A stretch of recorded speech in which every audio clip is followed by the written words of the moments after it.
My middle name is Ann, just like yours. Okay, don't even say that. Good evening. Welcome to the Fort Vancouver Regional Library District Board of Trustees October meeting. I'm now calling this to order. I have no announcement. So is there a motion to approve the agenda as presented?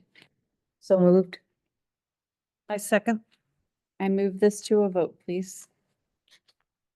Kate Coffey, Aye. Marianne Duncan-Cole, Aye. Olga Hodges, Aye. Christy Morgan, Aye. Mary Williams. Aye. Motion passes. Thank you. We are going to move right into public comments. So as usual, everyone gets 2 minutes to speak. We'll take up to an hour to hear comments. No clapping or noise during or between speakers. Please no inappropriate language. Be respectful of one another. We'll have you stand up here. You'll see a little black rectangle on the floor. The microphone is on this table. We have new microphones now. So if you could stand like at the corner of the table by Jennifer. And no playing of recordings or videos during your comment. Make sure you say your name into the microphone before you begin.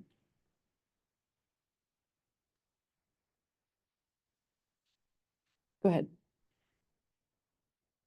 Catherine Gardner, online. Can you unmute yourself? Catherine Gardner. Yes. Good evening. My name is Catherine Gardner, pronoun she, her, and I am a resident of Vancouver. We are 15 days out from the November general election.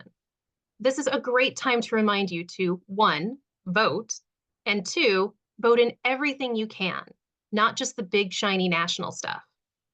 In politics, to enact real change, you need to start at the bottom. To tie this into the Fort Vancouver Regional Library System, open FVRL board positions are filled by boards of county commissioners and county councils.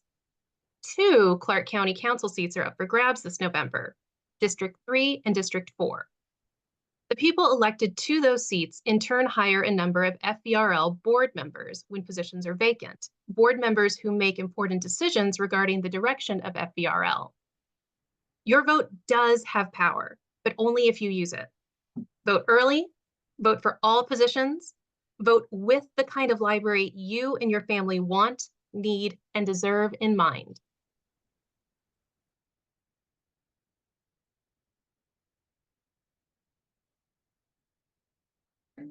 Next up, we have Emily on the line. Emily? Good evening, board members. Thank you for letting me speak here tonight in support of equity and diversity at our FVRL libraries. I'd like to take a minute to acknowledge the importance of meetings such as this and the role they play in our community involvement. I know I myself and many members of the audience here tonight feel as though the world is spiraling out of control and there is seemingly nothing we can do about it. Every day we are bombarded with images of hatred and bigotry around the world and in our own backyards. We are made to feel small, insignificant, and like we can't change any of it. Meetings like this are how we change things. It starts with our own community. This isn't screaming into the void where nobody can hear us. And because you can hear me, board members, I want to make a statement about the hatred and bigotry in our own backyards, and it's showing up in rooms like this one. I've been to many of these meetings now, and every time I've listened to people advocating for things like book bans, anti-pride, and other pro-fascist ideologies under the guise of protecting children. You, board members, have the power here to stop these ideologies from spreading to libraries, which are a cornerstone of our democracy. Libraries are sources of hope for many of us. You have the ability to keep it that way. Events like Drag Queen Story Hour hold no evidence of being harmful to children. In fact, they are known to promote empathy, understanding, and compassion.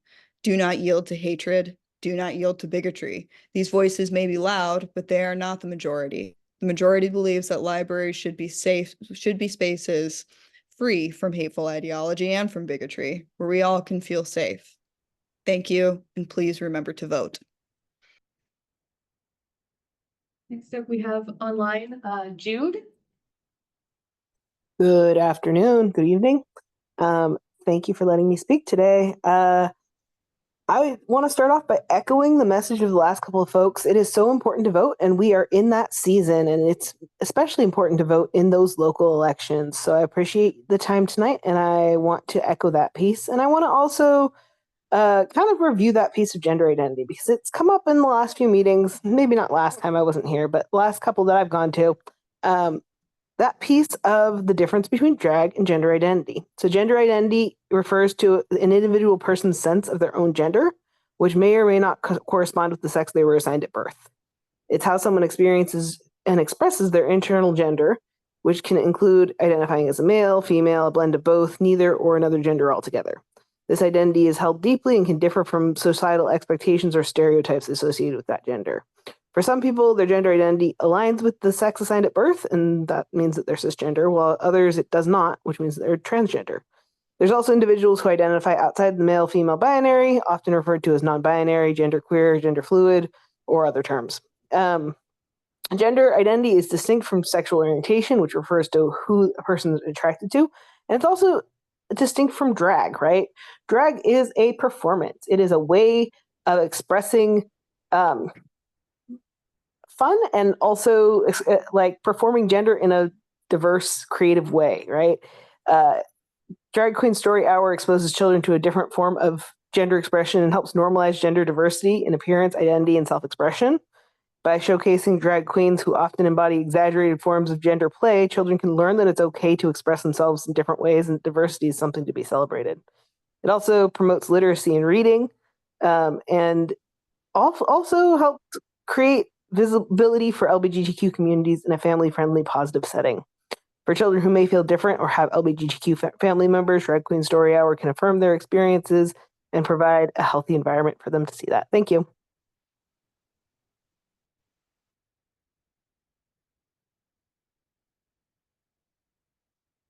All for the online comments. So next up in the room, we have Will Olmsted.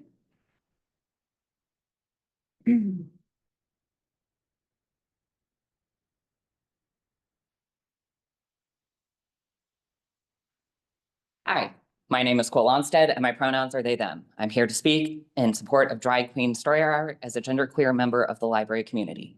It's spooky season once again. While I love many things about Halloween, any of my friends could tell you, I'm not a fan of horror. It makes me uncomfortable. But the existence of the horror genre by itself does not negatively impact me. So I won't read or watch media containing horror. I don't go to scare attractions or events where horror is advertised. I cheer on my friends who think watching the Texas Chainsaw Massacre franchise is a wonderful way to spend the weekend, but stay home with my cross stitch and the latest season of Great British Bake Off.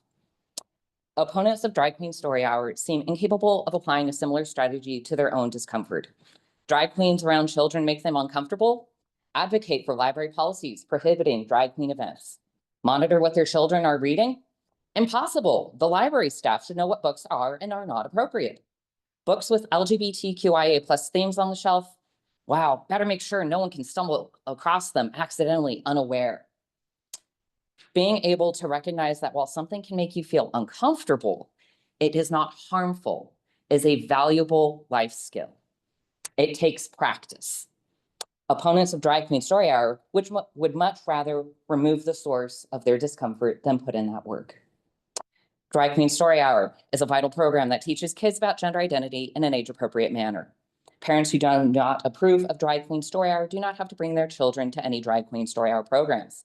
Please allow the staff of FVRL libraries to present Drag Queen Story Hour and have the district lived up to the ideals espoused in FVRL Library's equity statement. Thank you for your service to the community. And again, I'll echo previous commenters. Please remember to vote. We have Tim Dowdy.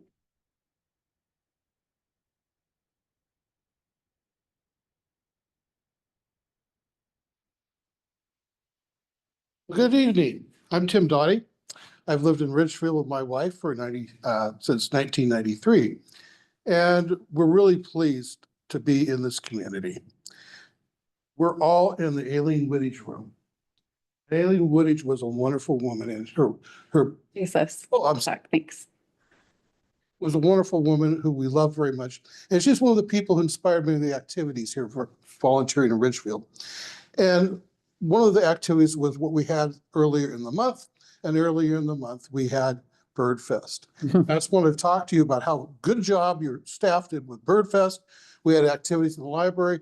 In this very room, we had a book sale, and all around the community, we had activities that were really family-oriented. It was great. We had a good time. I played music. And so I'd like to recognize Sean throughout the year of what him and his staff do here. As someone who's been embedded here for years and years, I'm the retired fire chief. I have seen changes in the library. When I came here, they were still in the Priscilla room. And we passed books hand in hand down the street to move into the new building. And we made that building our own. And then through 3 librarians later, we got together with the community, with foundation, and we built this new building. And so we're all very happy to be here. And it pleases me so much to see you sitting in a room that was built and named after Aileen Wittich. Thank you.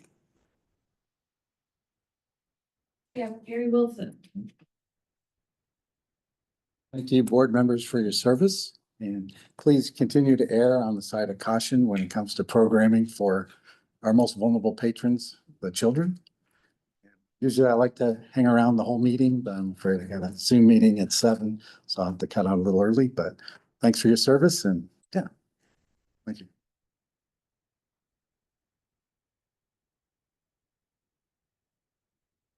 Okay. Well, we still have time. Is there anyone online or in person who would still like to make a comment?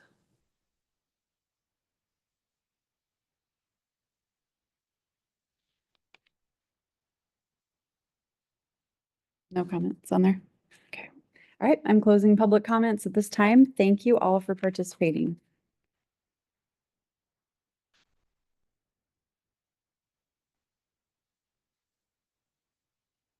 Is there a motion to adopt the October 21st consent agenda that includes the September 21st minutes? So moved. I second. Any further discussion? I move this to a vote, please. Coffey, Aye. Marianne Duncan-Cole, Aye. Olga Hodges, Aye. Christy Morgan, Aye. Mary Williams. Aye. Motion is approved. For reports, we'll start with FVRL organizational report with Alicia and Jennifer. Evening, everyone. First thing I would like to do is introduce Greg Racky, who is our new safety and security manager. He just started last week on Wednesday. So I'll have Greg come up and introduce himself to you. He'll be working closely with me, overseeing the security guards at both Vancouver and Cascade Park, and then really helping to build some infrastructure around safety and security protocols across the district at all of our locations. So. Oh, I thought it was just Vancouver downtown. Yeah. Yeah, Greg Racky. I'm retired from the Vancouver Police Department, beginning of the year.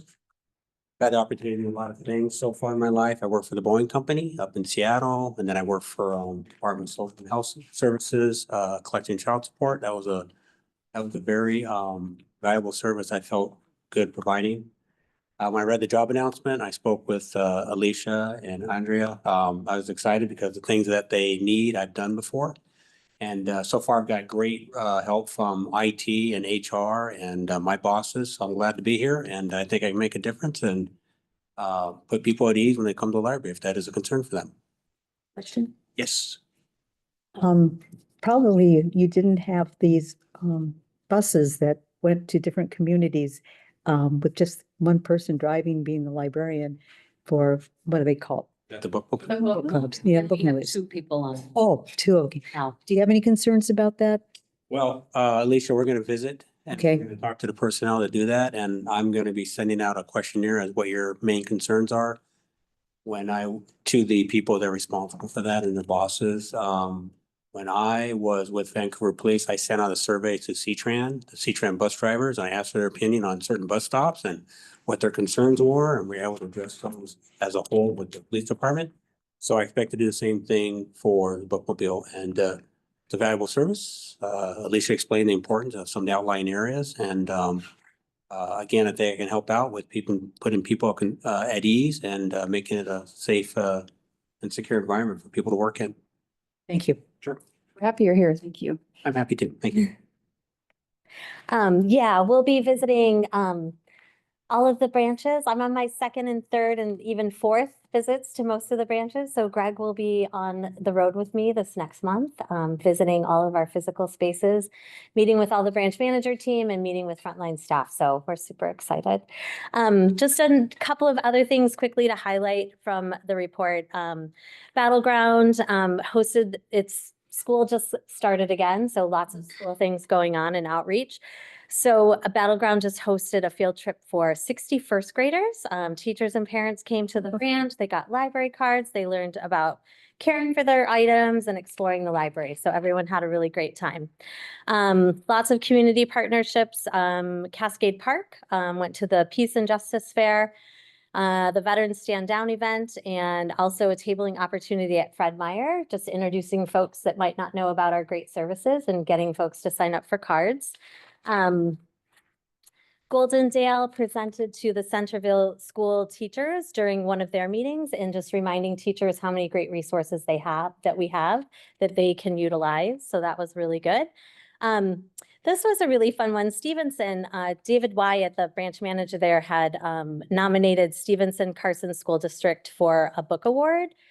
To award for free books, and they won. So they were able to get, it's called the Rural Library Project.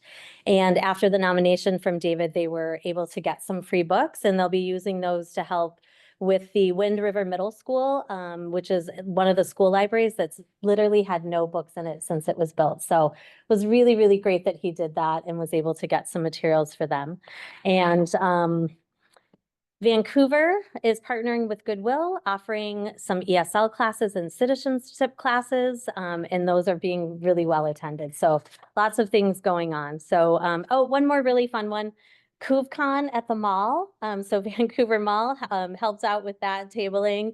It's a mall-wide pop culture event. Thousands of people came, but they served almost 300 people at the tabling event, and they were able to make buttons and do crafts, and also they had some costume repair for some cosplay costumes. So, Will you spell that? pardon? Will you spell that? CoveCon, CouvEcon. So like instead of Comic-Con, CoveCon. And Couve, like Vancouver. Yeah. Needed that. Needed that. Yeah. Yeah, so those are just some of the fun highlights from what our wonderful branch staff are doing. So thank you. And in addition, I would just share that we were able to celebrate the opening of the Woodland Community Library on October 12th. And Jennifer's here. She's looks refreshed and lively. We had almost 600 people come to the event, which was amazing. Even dogs and ponies were there. So we ran out of hot dogs before noon. They were very popular, but there was a lot of great activities, and I thought it was really cool that the artist that installed the children's art piece was there to talk with the linguist that was working with them. And we have students from WSU Vancouver that are working on bringing that artwork to life, is how I describe it. Designing apps where kids will be able to understand the art and families and everyone in a new way. And those students actually came to the opening to hear that presentation and stuck around and are really engaged in what's happening in that library. So that's really special. I can't thank enough all the people that were involved in making that library possible. I, of course, did that at the event, but obviously the Library Foundation, the absolutely awesome Friends of the Library in Woodland. They have great friends here in Ridgefield, but they also have wonderful friends in Woodland, and the light just went off. So that's part of thanking them, I guess.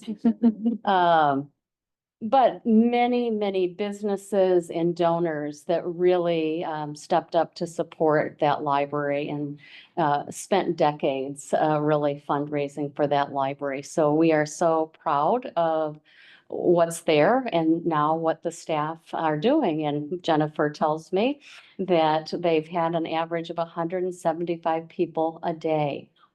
Job. Now, what I didn't ask or calculate is, what did you used to have, Jennifer?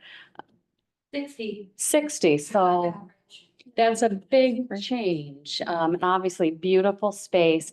So even those 60 people, probably a lot of folks were coming in, picking up their books and leaving. And I bet a lot now are staying.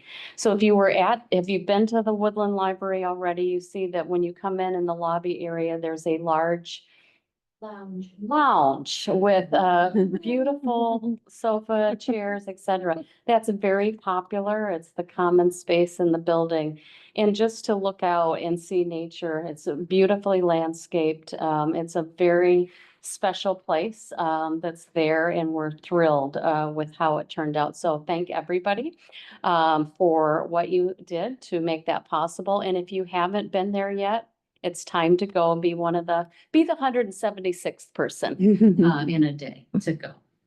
We also, just last Thursday, had the foundation's annual Artist and Illustrators Dinner at the Hilton with author Laura Dave.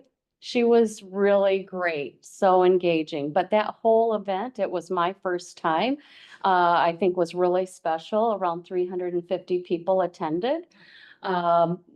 I was blown away by the auction items that so many of our friends groups put together. And of course, all of the other items that the foundation also got donated for the event. They're still calculating dollars, but I believe it was a successful year. And I thank everyone that came, and Mary Williams came representing the board, so I appreciate that very much. It was a lot of fun, and there was a lot of library love in the room. On page 34 of your packet, looking at the statistics, I have to point out that there are 2 errors on the page. At the bottom of the page, one is programs and attendees at the very bottom. The years are backwards. So it should be that 2023 is on the top and 24 is on the bottom. And the same for the Wi-Fi and PC sessions at the bottom.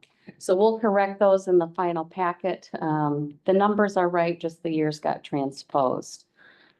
I will also point out on the same page, September was Library Card Holder Month.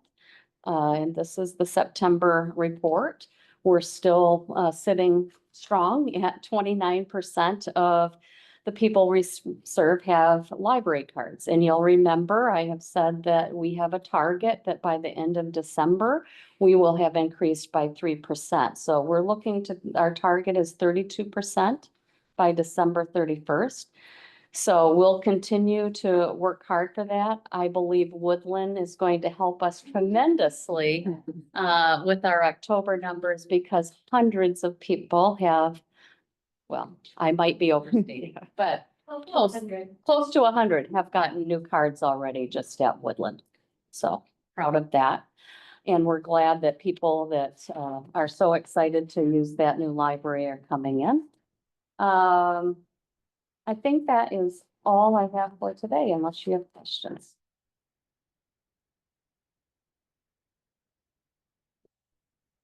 Thank you. Next is Ridgefield Community Library Report with Sean. So this is going to be like a show and tell kind of too.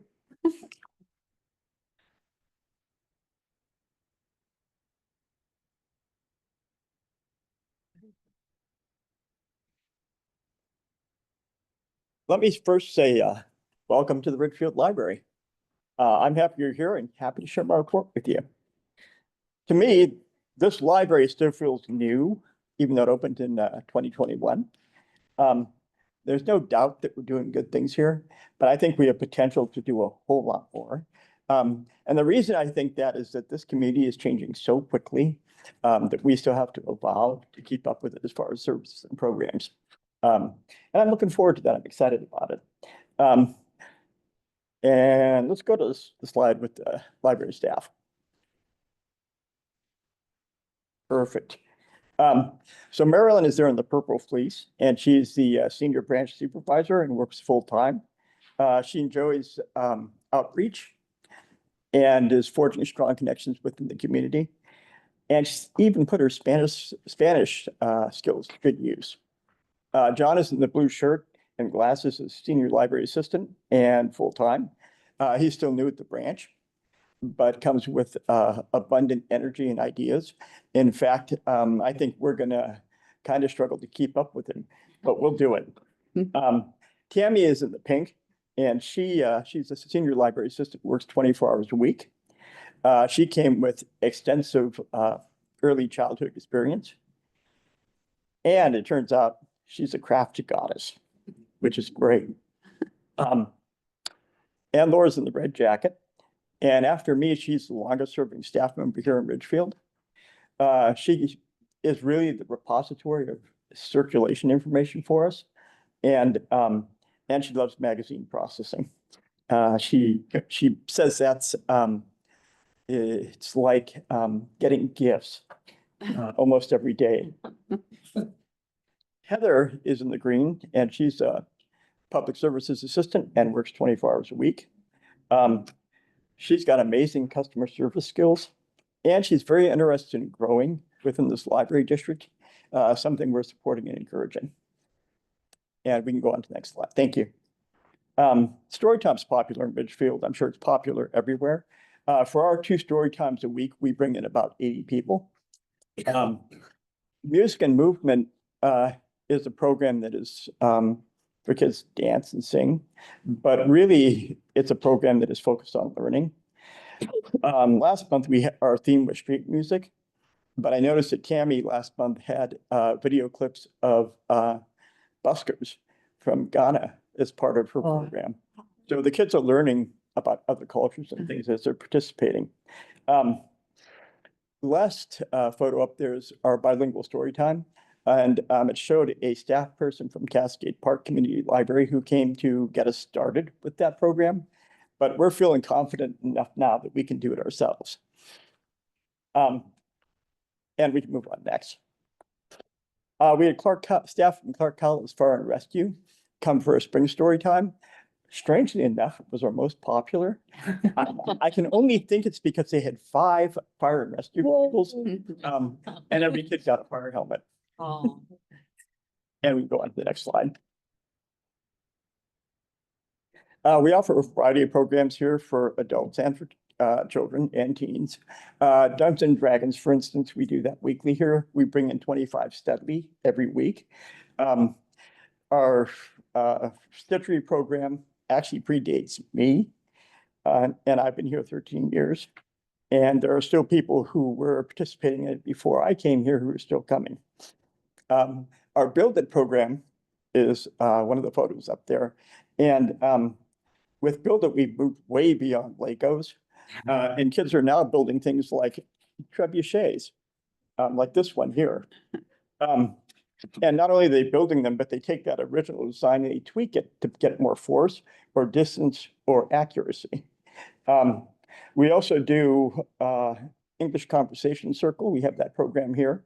And actually, that I think is what I'm most proud of this year, is getting that program into place. We have a talented volunteer who leads it, and I expect that program to grow, just like our Spanish Conversation Circle did. And we can move on.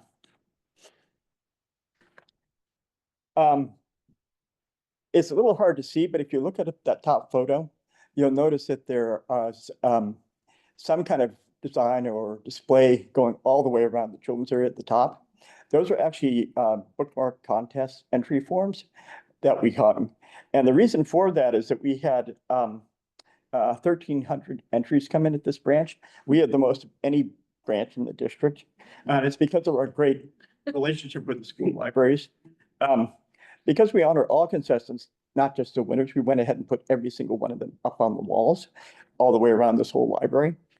So the kids could come in with their parents and go, look, Mom and Dad, there's my design.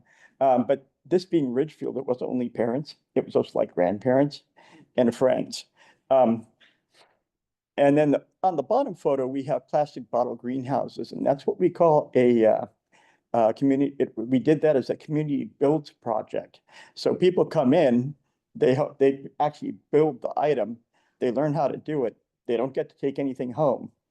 And we're looking forward to doing one of those again this summer. You might wonder what we're going to do with the greenhouses.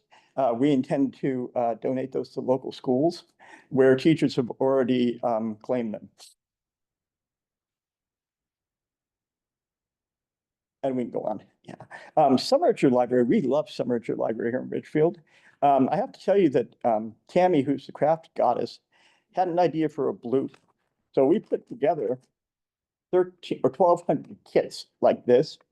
And every child we talked to about summer reading got it back to take home that they made into this sort of creature right here. In case you don't know, our theme for this or last summer's summer reading was cryptids, which are creatures that may or may not be real. And so a bloop is actually a creature that scientists thought was living near glaciers. And so for a whole year, they tried to catch it, some kind of big fish, and they never could. And then they're like, God, we're so stupid. It was actually ice falling into the water making that noise.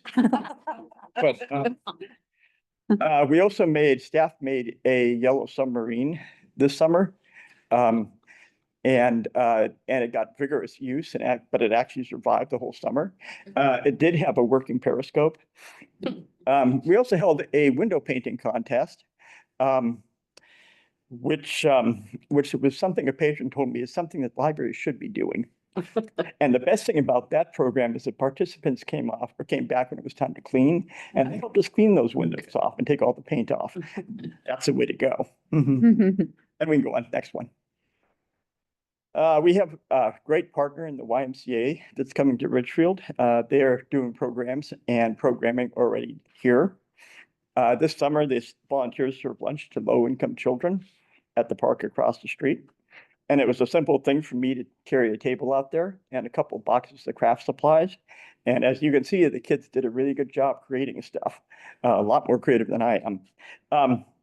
The Y sends an instructor here weekly to lead a program called Gentle Strength and Stretch, which that's my second best thing that I did this year was to help get that in place. And I'm excited to have it here. I don't see you in that picture, Sean. Enough yet. Okay. Yeah. Maybe in age, but not outlook. And we can go on the next one. We've reached out to the homeschooling community, and we have a monthly homeschool meetup. And we were a little concerned this spring because we had such low numbers for it.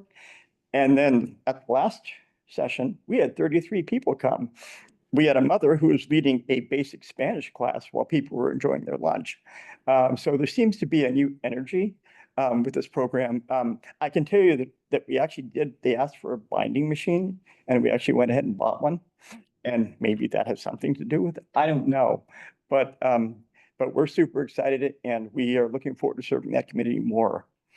In August, we had a community resource fair here where various state and local agencies came, as well as nonprofits, and they shared information with over 100 people who came through this room.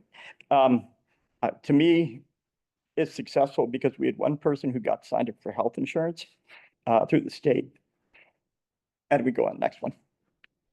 I think in Ridgefield that it's that if you're a government entity or you're a nonprofit, you better be doing outreach here. I think the character of the town drives that. So we do outreach. We've been to, you see where I am here, National Night Out, Back to School Bash, the Multicultural Festival, Trunk or Treat up at the sports complex and the schools. This year, as we move forward, we're looking forward to going to Compassion 360, which serves a mostly Hispanic population. The Early Learning Center at Ridgefield, and also next October, Union Ridge Elementary's Trunk or Treat event. We couldn't do it this year. We got double booked, but I wanted to. And we can go on to the next one. So it's true that the friends here do the same kind of things that friends at other branches do. They do serve food at events, and they do hold book sales as fundraisers, but they do a whole lot more here. They pass out free books to kids at National Night Out, and at the trunk or treat instead of candy. And actually, you would think that kids would be disappointed. I know I would be, but the kids are probably more excited to get a book than a candy bar. I've heard that multiple times. They read to first grade students at Unit Ridge Elementary and South Ridge Elementary, and arranged it so that every kid in those classes gets a free book by the end of the year. And they even provided pumpkins from their gardens for a pumpkin painting event. But really, to me, the most important thing they do is they act as advocates for the library and library service and programs here. And we can go on to that last slide. So after fundraising, the friends struggled to sort of determine what the next best thing might or big thing might be. And I think they may have found it by choosing to do a storybook adventure event in July 2025. The event will include 7 activity stations for kids, with one station being Harry Potter themed and more active, think Quidditch maybe. The library will have a booth. Each child will get a free cookie, a free book, and as much water as they can drink. This photo is of all the volunteers in the costumes of book characters, which will be used for promoting that event. And I'm looking forward to having you here next year so I can report on the success of that. Thank you. Thank you. And thank you for coming. Do you have any questions for me? Questions? Thank you so much for sharing all that with us. My pleasure. Nice. Day off. Sure. I think July 11th. Next, we'll move on to financial statements. This is not going to be as exciting. I know, I keep I think saying. we need to change the order, don't we? Nobody's ever happy to see me. That's not true. Just wear a costume. Be careful what you wish for. Good evening. Despite the lack of pictures and costumes that I have for you, I do have some good news for our August financial statements. On page 54 of 77 is where we will start. And this is your statement of cash that we go over every month. So what I'm going to start out with is we did start the year off at just over 19 million in cash. And as of the end of August, we are at 15.6 million in cash. That's a decrease of just over 3.4 million, which was expected because of our beautiful woodland project. We had earmarked reserves to spend down on that project, and we have done so and will continue to do so through Q4. The other thing I want to highlight on this page is the $167,418 there. This is an adjustment for accrued expenditures. So these are expenditures that we are showing that we have not paid cash out for. And as a reminder, this is often based off of state requirements that we need to meet before we can release payments. Any questions before we move on to revenues? I know we're kind of at the mercy of them, but when do you expect to be finished paying all the bills for Woodland? Is there any type of ballpark projection for that? It's not a big deal. I just was curious. The majority will be paid by the end of this year, for Okay. sure. Okay. Yes. Mhm. In fact, the majority is already paid. This is a very small amount that's Yeah. still left to be paid. We've just received final bills from the contractor and architect within the last week. Yeah. Okay.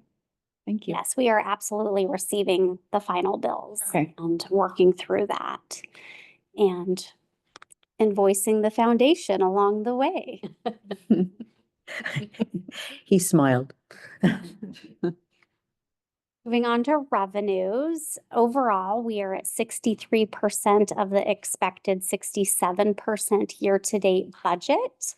However, this is Although we break it up and say every month, this is how much we expect, we know that because over 90% of our revenues are property taxes, and those come in April and October, we know in August it would be fair for us not to be meeting that 67% equal breakup throughout the year, as is the case.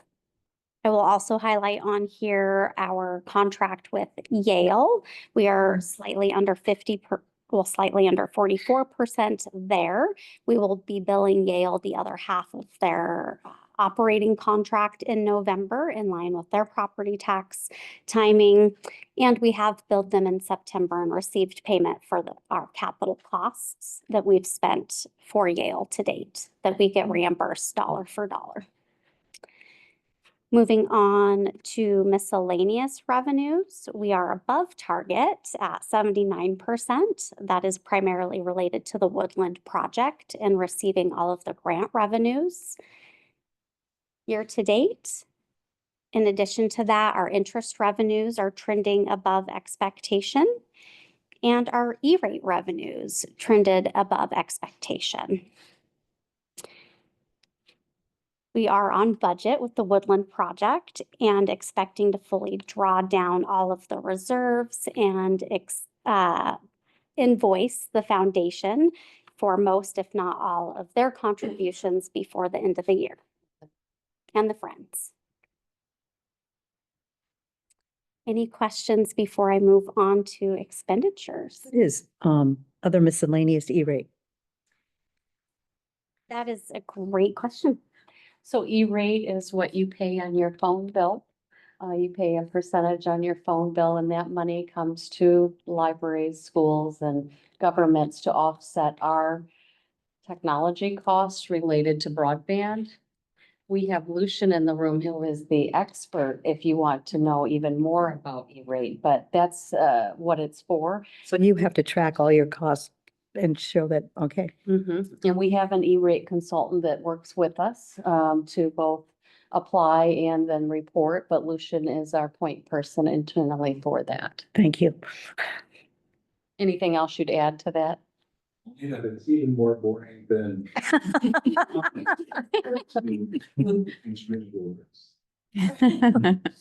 I appreciate that, Lucian. I didn't even bribe him. Okay, moving on to expenditures. All of our operating costs are under our year-to-date percent of that 67%. Our personnel costs are coming in at about 59%. This is primarily driven from extended vacancies in key positions and general turnover. As far as the other categories trending below the 67%, this is based off of a couple of things. One, I'm going to say it's based off of strong budget management and mindfulness throughout the district, as well as some timing. We know there's some expenditures coming in towards the end of the year, some larger expenditures that will adjust those numbers as well. So strong budget management and timing has us trending below budget at this point in those areas. For capital outlay, you can see there that we are trending above the 67%, and that as well. Again, this is through August, and so that's related to the Woodland project and where we were as of the end of August on that. Questions on expenditures?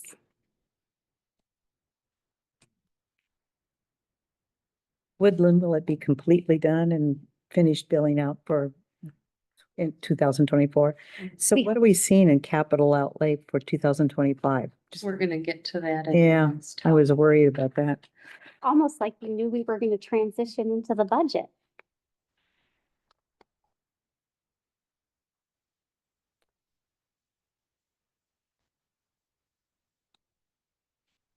Any other questions?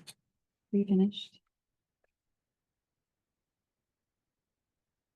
Olga's not typing anything right on there. No. Okay.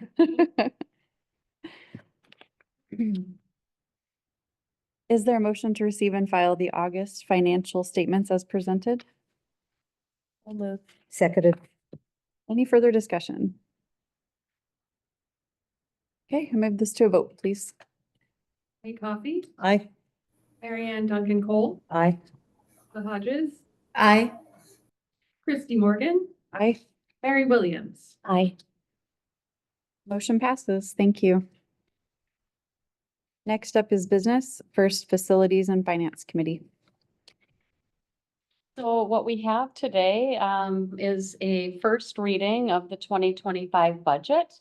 And Katrina will walk us through that. Then just kind of thinking forward, we'll see a second reading in November as well as levy rate certification. And then in December, I'm sorry, also in November, a public hearing on the budget. And then in December, you will adopt the budget. And we have to every year do the levy. Correct. Okay, even though it probably doesn't change the rate or It does. Oh, Changes every the year. amount does, but Mhm. does the rate? The rate changes every year. Really? Okay. It goes down because of the 1% cap. Okay. Yes. So we'll probably get more into that discussion as we go here. I fear that that might be the next meeting. Okay. I'm going to start with the revenue budget. One of the things that I want to point out here is property taxes.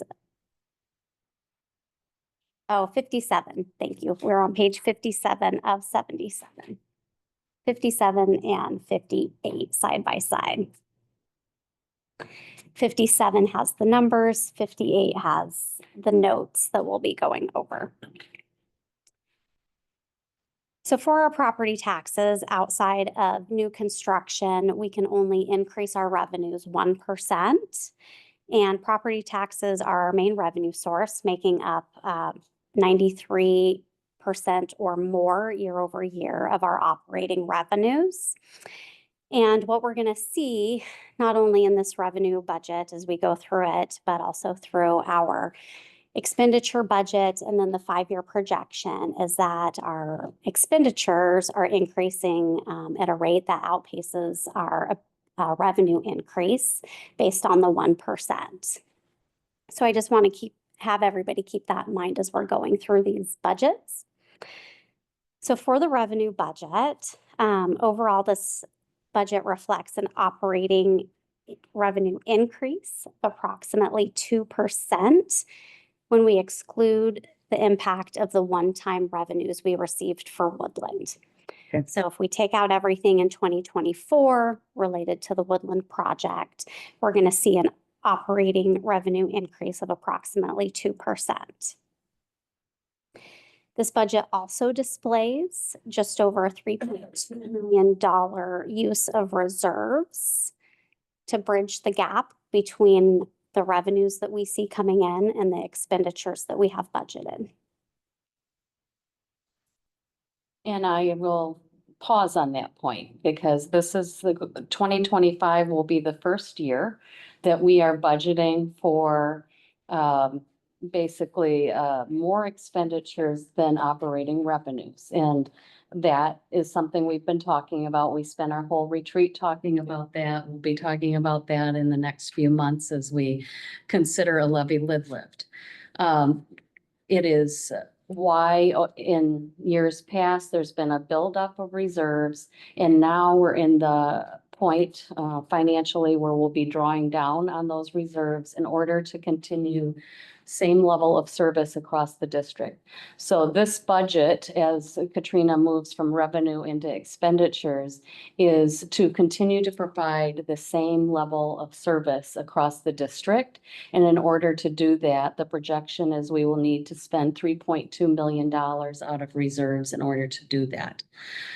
So this is planned. This is a typical process forward. Certainly, we'll be able to have questions and talk about this, but I think it's really key to understand that because other than the Woodland project, we, from an operating budget standpoint, we have been well within our operating revenues to pay for the services within the district.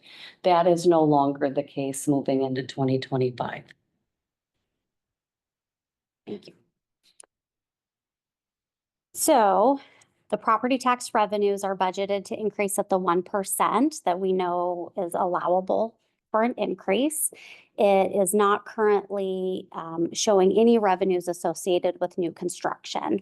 As we continue to work with the assessors and get new information, this budget might get adjusted, but as of right now, we're just showing the 1% known increase in our property taxes.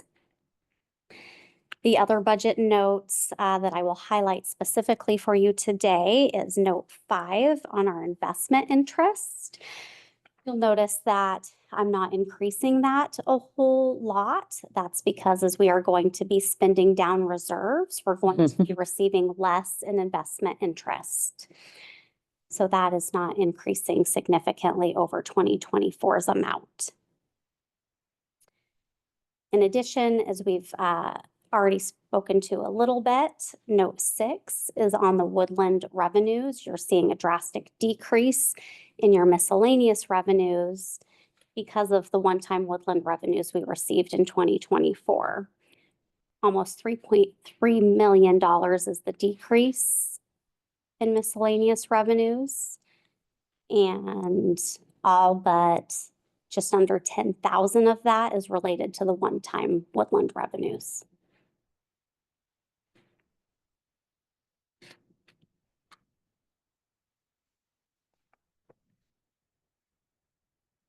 That was anticipated. Yes. I am ready to move on to the expense budget unless there are questions on the revenue budget. Okay, moving on to pages 59 and 60.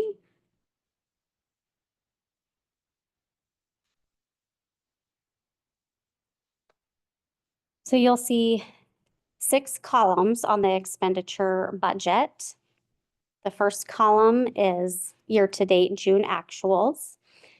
We're going to focus on the 3rd, 4th, and 5th column. The 3rd column there is showing the operating expense budget without the use of reserves. The 4th column is showing what we anticipate using reserves for. And the 5th column is the total expense budget. So you'll see that the 4th column here, the 3.2 million ties to the revenue budget use of reserves of 3.2 million. We anticipate using reserves for some FF&E, furniture, fixtures, and equipment needs in 2025, for some technology needs in 2025.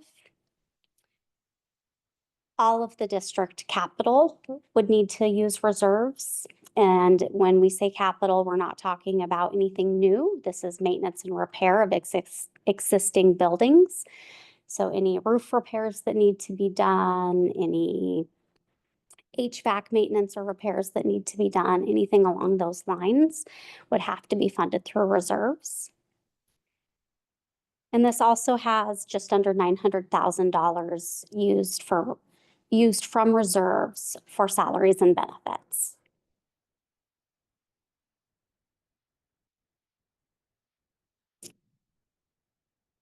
Overall, our operating budget is increasing over the 2024 amended budget by 6%, which is overall very conservative. Our personnel budget, which makes up 60% of our operating budget, is increasing by 7%. And our supplies budget is increasing by 42%, or just over $500,000. And this is where the FF&E, the furniture, fixture, and equipment, is budgeted, as well as that new technology. And that we don't anticipate keeping at that level next year. Okay, thank you. You mean in 2026? Yeah.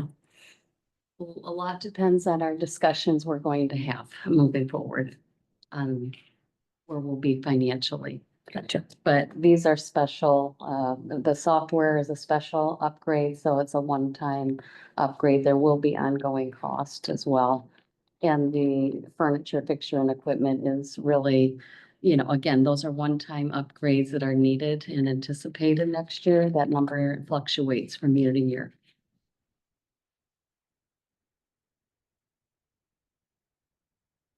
Those are the notes I have for the operating budget. Do we want to talk about more about capital? Sure. Okay, moving on to capital expenditures. Outside of what we will spend and get reimbursed through the Yale contract, we have 1.3-ish million budgeted for capital. This is both in owned and non-owned buildings. And again, this is for general maintenance and repair. A significant amount of that is associated with the Vancouver Community Library's deck, getting that deck replaced. And I think it's important to mention that there's about 900,000 or more worth of capital needs that were brought forward to the admin team. It's not represented in this budget based on the current need to spend down reserves and maintain a 90-day operating reserve. So really the need is double what we have here. Most that, yeah. How did you go with the deck above other ones? The safety issue. Can it be closed and is it? It could be closed, but I'm also considering public perception of a building that is still being paid off. Yeah. And other factors. Okay. So it is a very well-used space of that building. It was critical to the design of that space. And unfortunately, due to how it was constructed and the materials used, it is at a point where it has to be fully replaced down to the actual underneath structure. There's probably a more important term than that, but you know what I mean? It's How old is that building again? they moved into 2011. Okay. And so it's structural elements that are. It's safe for everybody to walk on. I don't want anyone to think it's not, but there are tripping hazards, et cetera, because boards are warped and coming up. Okay. And so we've had it evaluated by some engineers who have given us some different options. We are going to have a discussion with the builder, even though it is not under warranty, and maybe that will result in something back, but we do want to work that into the budget. Some of the other projects that we decided not to move forward with now could be put back should, and Katrina was going to say this later, but we're talking about now, could be put back if our fund balance at the end of this year is greater than we're anticipating. But some of those projects, for example, are around branch refreshes. There's Three Creeks has been waiting a number of years for a refresh. That's still going to be on hold until we have funds to do. It's a very busy location, as you know, and it does need some work. But when we were thinking about what had to be done, a lot went to either safety or systems that had to be replaced. If we need a new HVAC system, that's going to come before a refresh. If we need a new roof, that is important. So what's going to keep the buildings operating versus more of a nice to have? And that's how we made those decisions. Thank you. Is there a difference between buildings, are all the buildings on property you own? No. Is there a difference how you make those decisions between owned and unowned? Well, yes and no. I'm going to answer that in a couple different ways. With the buildings we own, obviously, we're responsible for, and we own this building. It's really important to keep it operating well because we're not going to be able to build a new one anytime soon. So we need to take care of it. We have buildings that we lease commercially, like the mall, the Vancouver Mall, or White Salmon Valley. So those are going to have different arrangements in those lease agreements that we follow through on. And typically, what's spelled out in those agreements are pretty clear, and that's how it functions. So we're responsible for X and they're responsible for X. We also have buildings that we lease from cities or towns, such as Yakult, Goldendale, Washougal. And so in those cases, there's a bit more gray. And what I would say is that it's an ongoing discussion of what's needed in those communities to maintain those buildings. And when those towns and cities don't have the funds, there's some negotiation that goes on, because frankly, if they don't replace, for example, in our Yakult facility this year, they needed a new HVAC system, and we're still working with the city, and maybe there'll be some funds that go toward that. But we had to move forward, or we would not have been able to keep the building functioning.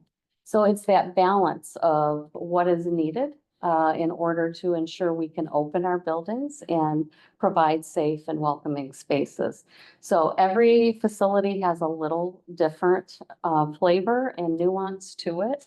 And we can certainly go through that if the board desires in more detail. Certainly at the Finance and Facilities Committee, we have done that, and we will continue to do that.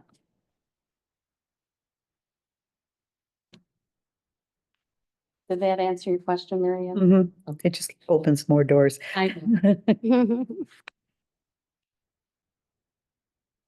Okay. I'm ready to move on to the reserves conversation, if everybody is.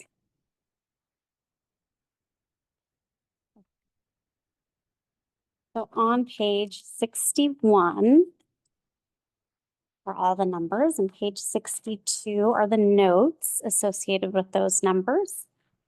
On page 61, you'll see on the far left, we have 2024 cash reserve allocations. What we expect to see in the next column for decreases to those allocations or decreases to that balance, those balances, for an overall $4.4 million decrease, which then gives us our expected reserves for the beginning of 2025. The next column there shows our draft budgeted uses, spending down the reserves further, that $3.2 million amount, which then gives us our estimated balance at the end of 2025 in the last column.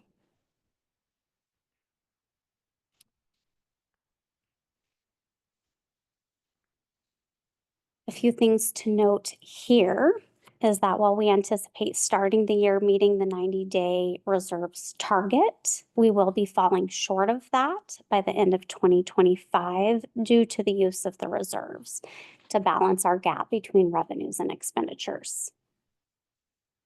Now, our use of reserves were high this year because of the Washougal and Woodland. Because projects. of Woodland. Yeah, Woodland particularly. Okay. We worked really hard to maintain the integrity of the amount that has been allocated to the Washougal Community Library. So currently, we did not adjust that amount. It's showing the same amount at the end of 2024, beginning of 2025 as it is currently, and it's showing the same amount at the end of 2025. So one of your questions, Mary Ann, was also around, what is planned? And so what we just talked about is the only plans we have for use has to do with maintaining current facility. The balance that continues or remains in for the Washougal project is just a portion of what that building will cost. So there's more funds that are sitting at the foundation and with the Friends of the Washougal Library that would go toward that project. But there is currently a $5.9 million gap and what is needed between actually what's needed to start building that facility.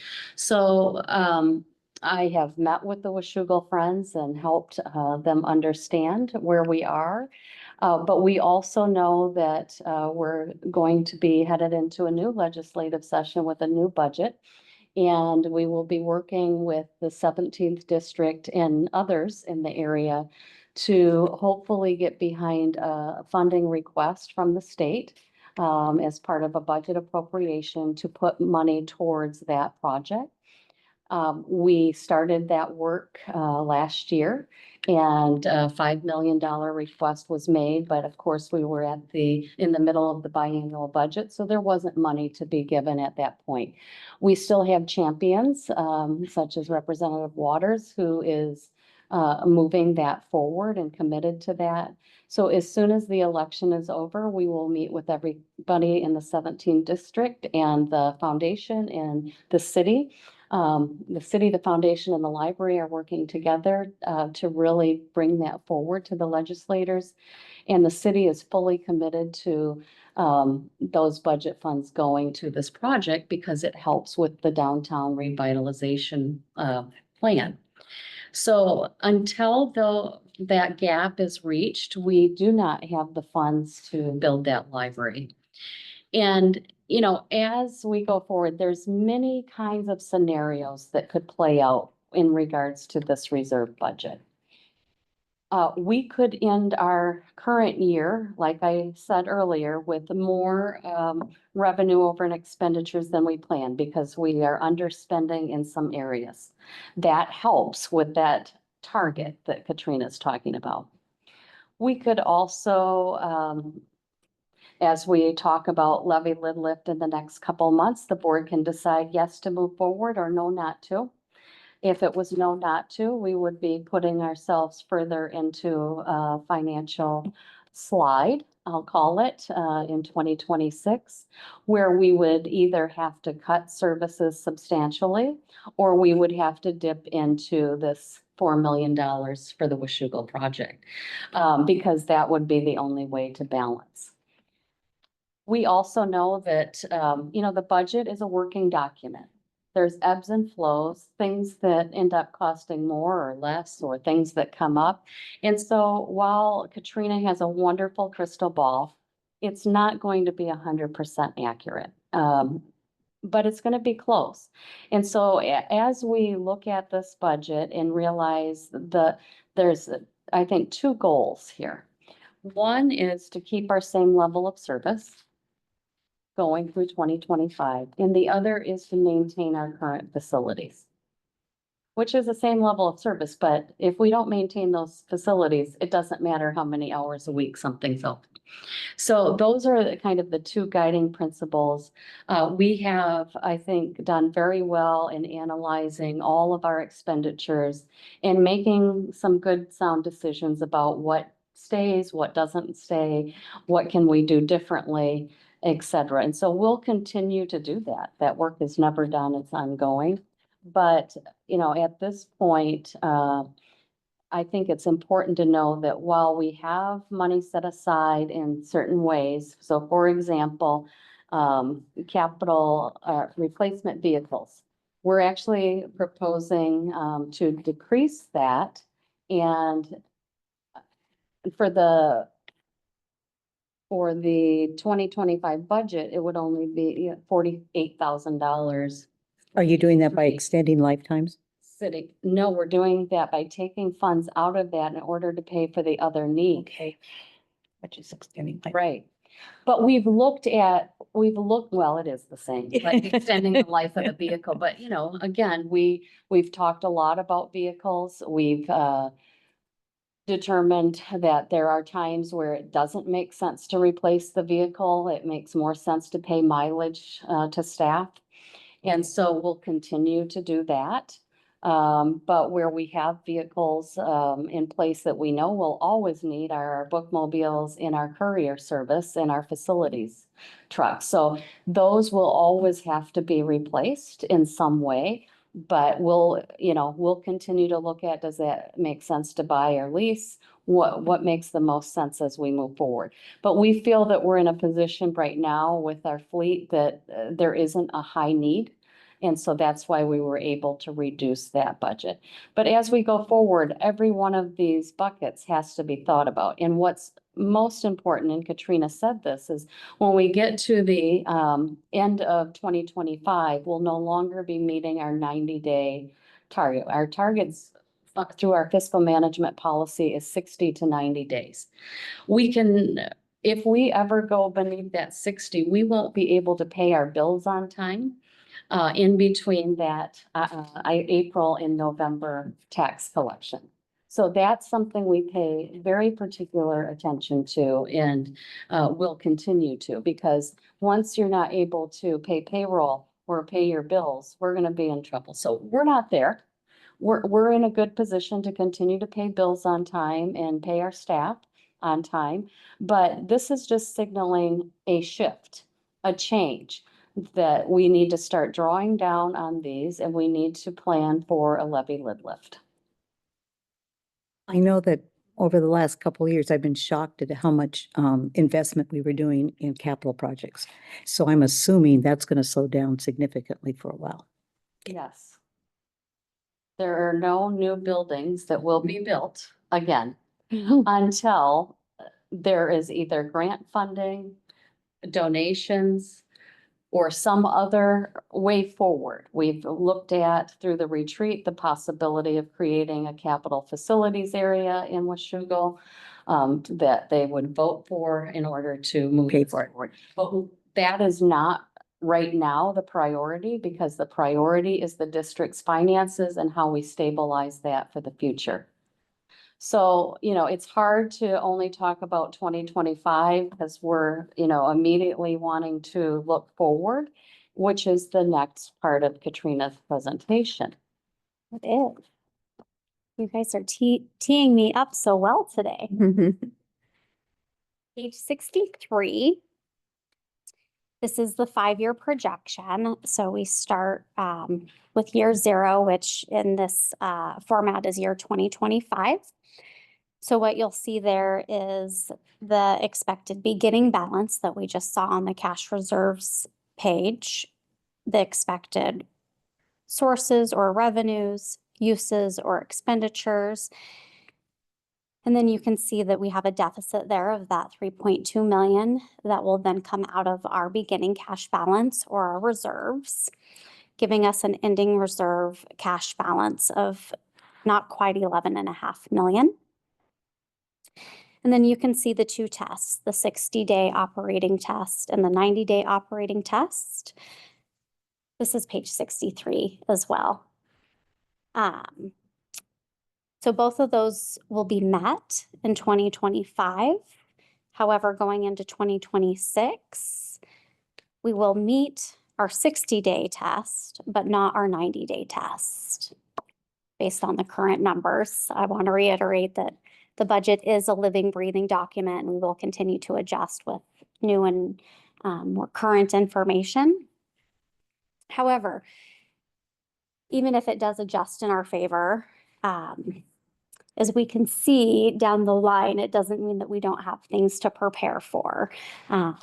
So currently, with the numbers as they are, we will not be meeting our 90-day test in 2026. And then we won't be meeting either in 2027, and we will quickly operate at a deficit with no changes based on current known increases in revenues of our 1% and inflationary increases to expenditures. Tried to project also staff, like pay increases and all that. What is not included in here, and there's a note on the bottom, is that we do not have any of the ongoing repair and maintenance of our facilities. Well, that's in there. Okay. Past 2025. Right, past 25. So it's not realistic. Right. But I think, isolating as much as we do know, that's what this is really trying to do.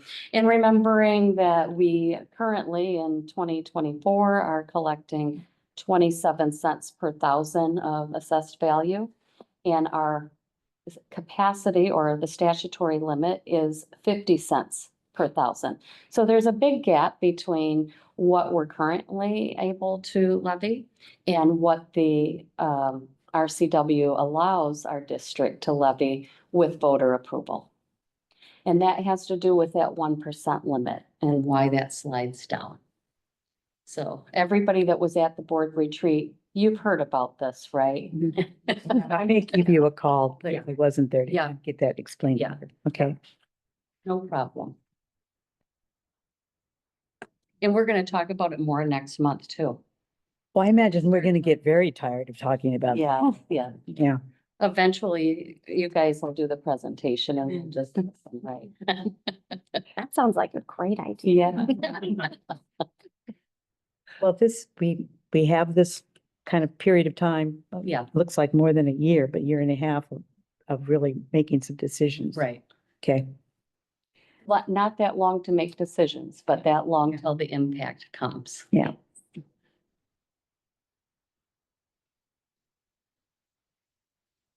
Any other? Well, thank you for that. You're thanking them for that. Yeah. That's sarcastic. David, do you have any questions?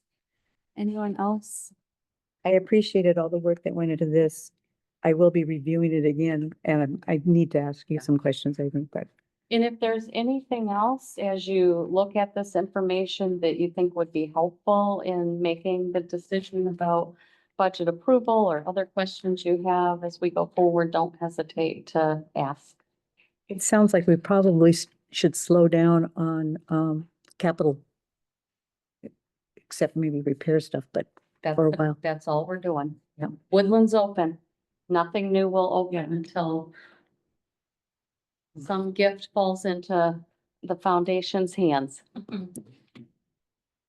Let's say we decide to start having talks about levy lid lifts. When do those talks need to start happening to be on a decent schedule Next so that we month. don't fall into next Next month? month. Okay. You're gonna get bored after a while, I think. Me? Yeah, we'll start next month looking at a timeline and having some discussions. about Okay. that.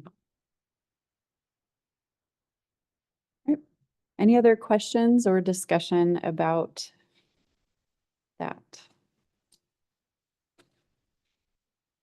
All right, thank you.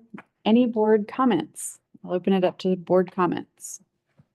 I'd just like to say the spreadsheets are honestly my favorite part and I'm not. You're a sick girl. You can tell I've reached a certain age because I love spreadsheets. No, it's, the budget is complicated. We have a massive district. This is so complicated. Katrina's done so much work and you've made it easy to understand. And I just want to say thank you because that is not a small task. We're not anticipating any really big growth in terms of property increases in values, are we? I think we can continue to anticipate some level of growth. We're just, we have a stance of conservative budgeting. Mm-hmm. So until we have more details from the county assessor's office, we're not projecting on what that will be. But I think the average increase over the past 3 years is 3% in growth. Just under 3%. Yeah, And that's primarily driven by Clark County. correct. Okay. Yeah, thank you. definitely. If you could change that in Skamania, that'd be. You'll have to talk to Gifford Pinchot, own a rather significant portion of the county. About 1%, it's only new construction. Right. Mm-hmm.